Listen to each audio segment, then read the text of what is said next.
There are some practices that are non-malicious in intent and execution, yet are actions we do as a result of practices that value luxury over the experience of others and the greater good of life on this planet.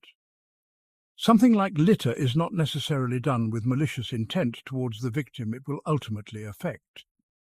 Generally, on individual and greater scales, litter happens when a human possesses non-biodegradable waste and desires to rid themselves of it, therefore profiting from ridding themselves of the waste while lacking the proper facilities to dispose of it. On an individual level, this might be a lack of a garbage can in close proximity. On a greater level, it might be a country that has too much garbage and is looking to get rid of it.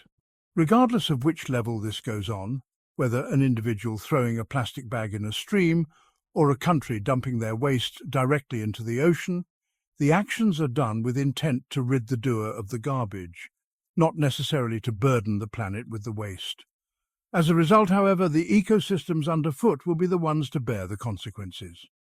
A fish is swimming through the ocean and suddenly finds itself having swam headfirst into the inside corner of a clear Ziploc plastic bag.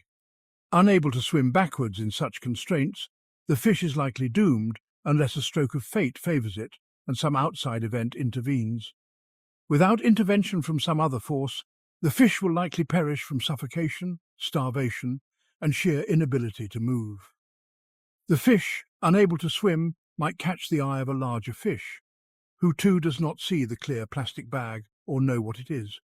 The larger fish may then gulp up the smaller fish, not knowing that the plastic bag surrounding it would too seal its own fate.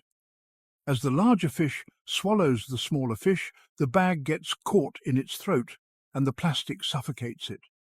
Both fish end up perishing in this situation. This is just an example of one interaction that our actions can have on this planet.